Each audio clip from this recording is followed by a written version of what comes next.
നമ്മളെ ഇളയമ്മണ്ട് കൂടെ. ഇളയമ്മ എന്താ പറയാ? ഇത് പറക്കുറി, ഇത് പറക്ക്.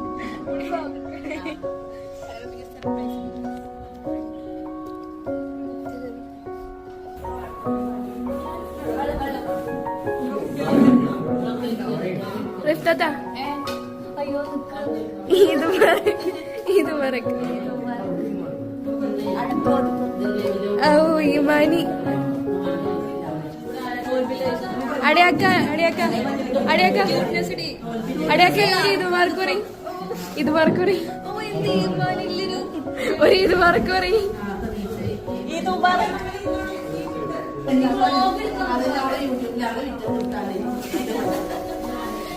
പറക്ക്, ഇത് പറക്ക്, ഇത് പറക്ക്. പുഡിങ് സൂപ്പർ പുഡിങ്, അടിപൊളിയായിരുന്നു. പിന്നെ പായസം 4 ദേശം അടിപൊളി.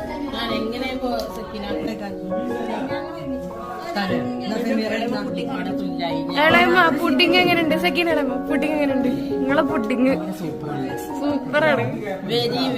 ഞാൻ ഇത്ര പുഡിങ് കഴിച്ചിട്ടില്ല. നല്ല സോഫ്റ്റ്, ക്രീമി, നല്ല പാകത്ത് മധുരം കൈ.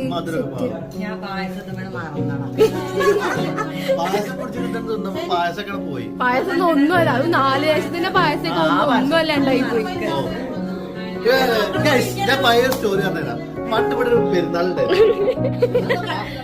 ആ പെരുന്നാക്ക് ഇതേമാതിരി ഇളയമ്മ ആദ്യമായി മറ്റേ ഒരു എന്ത് പായസാണ്? അടപ്പായസം ഉണ്ടാക്കി.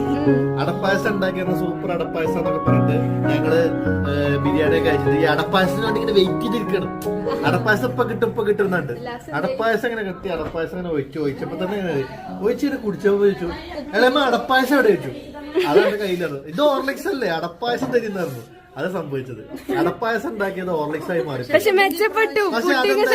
അത് ഈ പുഡിങ്ങിലാണ് മറന്നു. പുഡിങ് അതിന്റെ മേലെ കൊണ്ടുപോയിട്ട് ഇളയമ്മ കഴിവ് തെളിയിച്ചു. കാലങ്ങൾക്ക് ശേഷം പുഡിങ് ഉണ്ടാക്കി ഇളയമ്മ കഴിവ് തെളിയിച്ചു. ഇളയമ്മക്ക് കയ്യിൽ മുത്തോക്ക് എങ്ങനെയുണ്ട്? ഫുഡ് എങ്ങനെയുണ്ട്? Food super.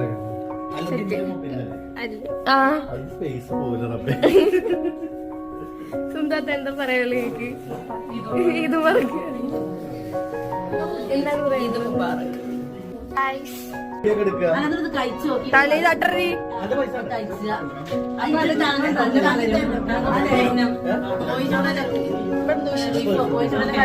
പെരുന്നാളായിട്ട് പൂച്ചക്കൊന്നും